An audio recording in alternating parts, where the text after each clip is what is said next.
ከመምጣት በፊትም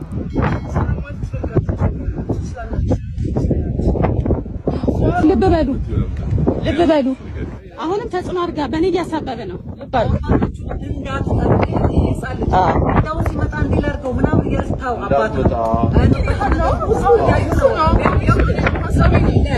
የሰጡኝ ምክር ይኸው ነው። በእግዚአብሔርም ዘንድ ያስጠይቃል። እኔ ተጽዕኖ አላደረኩም። የራሳቸው ፍላጎትና መብት ነው። የኛ ሀሳብ ነው። እኛም ተዘኖሮ ኮንትራክሽን እነሱ ስማት ለቤቱ እናንተ አያገባችሁ። ፍርድ ቤት ያዘው 97 ነበርክ እንዴ? አንተ 97 ነበር? አቋማቸውን መጫን ማስገደድ አልችልም። ቤቱን አሸጠ። ይሄው እየተናገረ የምን ተጽዕኖ ቤቱን አሸጥክ? ለምን ቤቱን ላሸጥከው? እስካሁን ድረስ እናቴ እያሰደብካት ነው። ምንም ባላረግ መናገር እንችላለን። ሄደን መናገር እንችላለን። ቀለኛ ነው እዚህ ምን ነገር ይችላል። ቤት አሸጠ ምናምን ስሟን አጠፋ። ልጆቹ በእርግጠኝነት ተመክረዋል። ይሄ ምንም ውሸት የለውም። ልጆቹ የሰሙትን ነገር ነው የሚያወሩት እንጂ ቤት እንደሚሸጥ እንደማይሸጥ በምን አወቁ? እናትየዋ ለልጆቿ ስላወራች ነው። እና ላይክ በእርግጠኝነት ይኸውላችሁ፣ በእርግጠኝነት አንድ ሰው እናትና አባት ሆኖ ቤት ኖሮ ልጆች ኖሯቸው ህሊና ኖሮት አንድ አባት ህሊና ኖሮት ነው ልጆቼ መጀመሪያ ቤተሰቦቻቸው ማሰብ አለባቸው። ልጆቼ ቤቱን ሸጠን የት ሊወድቁ ነው? የት ሊኖሩ ነው? እንዴት ሊሆኑ ነው ብለው ቤተሰብ ራሳቸው ናቸው የሚማከሩት አይደለ? ተመካክረው የሚጠቅማቸውን ነገር ነው ድርሻቸው ነው የሚከፋፈሉት፣ ወይ ደግሞ ለልጆቻቸው ሲሉ ይኑሩና ሲያድጉ ቤቱን እንካፈላለን ብለው ትተው የሚወጡት። አንድ ሰው ሲጀመር ካልተስማማ ይለያያል። በዚህ ማመን አለባችሁ። ግን በዲስሪስፔክት ማመን የለብሽም። በቃ በዲስሪስፔክት ማመን የለባችሁ። ወዶ የለ 3 ልጅ ለምን 9 አይወልድም? ካልተስማማሽ ይለያያል። እና የማንን ወንበር ያመጣሽ ስዳምሽ ሊያይሽ ነው እንዴ? ቤት ውስጥ ምንድን ነው የምታወሩት? ትክክለኛ ወሬ ነው። ሴት ስለሆንሽ በሴት መቆም የለብሽም። ፍርድ መፍረድ አለበት። አሁን ነው ያሰበው።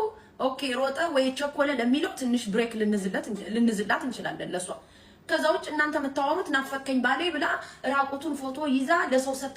ሰው የተዋለደበት ሰው ጋር እንዴት እንደዛ ያደርጋል? ጋይስ እንዴት ነው የምታረጉት? ትክክለኛ ልጆቻችሁን የምትወዱ ከሆነ እኮ የፈለገ ልጣላ የፈለገ ተለያይ አሳልፈሽ አትሰጣጭም። የፈለገ ነገር ዳሴ ትክክለኛ ፍቅር አስባችሁበት ልጆቻችሁን ከወለዳችሁ ጋይስ በቃ ይሄን ነው እኔ ማሰብ። ትክክለኛ አስበሽ ልጅሽን ከወለድሻት never ever ever ጋይስ የፈለገ ሰው ይምጣ በላይፍሽ ያኛው ሌላ ላይፍ ነው፣ ይሄኛው ሌላ ላይፍ ነው። የወደሽው ባርኮዬ ብዬ ስጠራ ማሰብ አለብኝ። አማን እየሰል ልጆችን በጣም ነው የምወዳቸው። ኤኒቲንግ መጠንቀቅ አለብሽ። ዲፌንድ ነው ልታረጊ የሚገባ ለውጭ ሰው እንጂ አውጥሽ ልጅቷ ልክ እንደ ቲኔጀር እንደጠበሰ ወገቧን ይዛ እንደዛ ያወራችሁ የዛሬ ልጆች። አሁን አማንዬ ባርኮዬ 7 አመቱ ነው። ቤት ኑሮኛው ነው የቤቴ ነው ሊሸጥ ነው የራሴ ካልነገርኩት ባርኮን እንዴት ነው የሚያውቀው? ስለዚህ ቤት ጋይስ ትንሿ ህፃን ስትናገር አንጀቴን በላችኝ። አንጀታችሁ ይበጠስ። መጀመሪያ እናት እንደዚህ ብላ ለልጅ ስታወራ ባለጌ አይባልም ማለት ነው ያለባችሁ። ምንም ታወሩት የኔ 7 አመቱ 8 አመቱ እኛ ካልነገርናቸው ያውቃሉ እንዴ ልጆቹ? በተለይ የአሜሪካ ልጅ ደግሞ ይጫወት ይዝለል እንጂ ደግሞ ስለ ቤት ካርታ የኢትዮጵያ ካርታ ይሁን የዚህ ቤት የትራምፕ ይሁን እንደው ሲቲዝን ይሁን ይሄ መኪና የሆነ ነገር የሚያውቁት አለ እንዴ ልጆቹ? ደግሞ በዚህ ሰዓት ጥሩ ነገር ለልጆች ተናገሩ። ጥሩ ነገር ለልጆቻችሁ ማይንድ የምትጠነቀቁ ከሆነ you have to feed like ጥሩ ነገር እንጂ ቁጭ ብላችሁ በዛ መጠን እናትየዋን የምታክል ልጅ ምንም ገና ህፃን ልጅ ብትሆንም ቆም ብላ አባትየውን በዛ መጠን እያወራችሁ how feel guys እንደዚህ አይነት ነገር ሰፖርት የምታደርጉ ና ልጅ አባትን ማክበር አለበት። የፈለገ ነገር ቢሆን ለልጆች የምንነግራቸው ነገር አለ፣ የማንነግራቸው ነገር አለ። ግን ውጭ ላይ ወጣችሁ ለምን እንደዚህ ሆነ? ሁለት ሳይድ ነው ማየት ያለብን። እሱም በድሎ ሊሆን ይችላል፣ እኔ አላውቅም ብዙ። ግን እሷ በደለችው ሲባል ነው የሰማው። እንግዲህ ያው እንደሰማ ነው የሆነ ነገር እንደሰማ ነው እንግዲህ እሷ ናት የበደለችው ነው የሚባል። ግን አንዳንድ የምናየው ኮንሲኩዌንስ አለ ጋይስ። ስናይ ደግሞ አንደኛ ለልጆቻችን የኛ ሪሌሽንሺፕ ላይክ ሊበላሽ ይችላል ወሬቨር። ግን ለልጄ ቤቴ ሊሸጥ ነው ብዬ አረዋነት ሳይሆን እና አልነግረውም። that's your fault baby you need to like wake up። አይነገርም ለልጅ። እንዴት ነው ልጄ ባሌ ነበረን ሰው እንደዛ ቆማ የምታወራው? አባቷ እኮ ነው አባቷ ነው ጋይስ።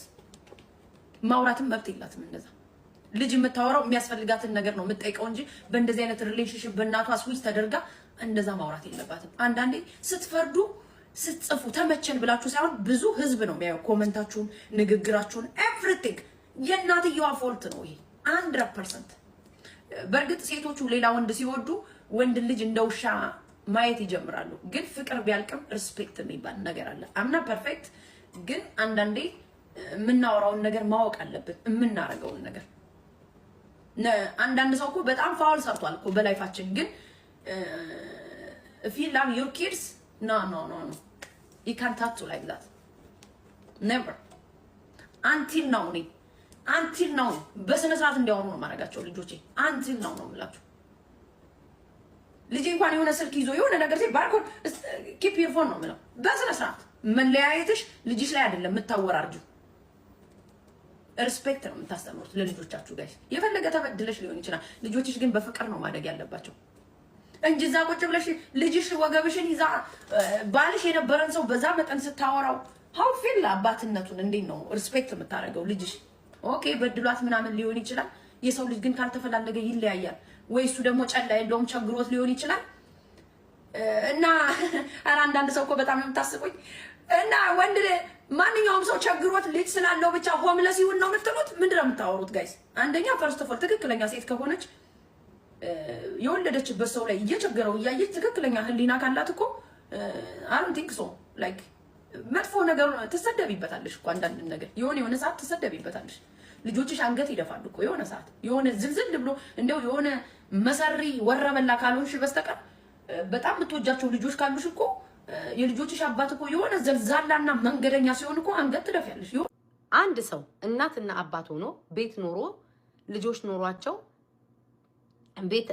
ህሊና ኖሮት አንድ አባት ህሊና ኖሮት ነው ልጆቼ መጀመሪያ ቤተሰቦቻቸው ማሰብ አለባቸው። ልጆቼ ቤቱን ሸጠን የት ሊወድቁ ነው፣ የት ሊኖሩ ነው፣ እንዴት ሊሆኑ ነው ብለው ቤተሰብ ራሳቸው ናቸው የሚማከሩት አይደለ? ተመካክረው የሚጠቅማቸውን ነገር ነው ድርሻቸው ነው የሚከፋፈሉት። ወይ ደግሞ ለልጆቻቸው ሲሉ ይኑሩና ሲያድጉ ቤቱን እንካፈላለን ብለው ትተው የሚወጡትኝ። ይሄ መጀመሪያ የቤተሰብ ውይይት ነው። ከዛ በኋላ ነው እንትን የሚሉት። ልጆች ፊት ግን የሚወራና የማይወራ አታውቁም እንዴ? ልጅ 10 ዓመት ሆኖት አንድ አልጋ ሳትለዩ ቤት ውስጥ የሚያወራውን ይሰማል። ወይ እናት ስትመታ ይሰማል፣ ወይ አባት ሲሰደብ ይሰማል፣ ወይ አልጋ ላይ የምታደርጉትን ነገር ሁሉ ሲሰሙ ያድጋሉ። ልጆች እንዳለ እንደዛ ነው። መለየ የለም ላይክ ኦኬ።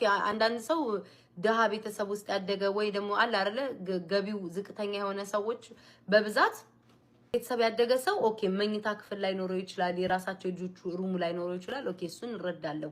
ግን አርቲስት ሆኖ ወይ ያላቸው ሆኖ ቢያንስ ትልቅ ቤት ካላቸው ልጆች በቃ ቢያንስ ከ4 ዓመት ምናምን ከትንሽነታቸው ጀምሮ የራሳቸው ሩም እያደጉ እየተኙ ቢያድጉ ጥሩ ነው። ካልሆነ ግን ትልቅ ከሆኑ አሚን ልናደድ ምናምን እችላለሁ፣ ኃይለኛ ነኝ እናደዳለሁ ምናምን። ግን አሁን ድረስ አባቴን እፈራለሁ። አሁን ድረስ ላይ ሶሻል ሚዲያ ስለሆነ አንዴ ስለወጣውበት ፈጥጬ ወጣው እንጂ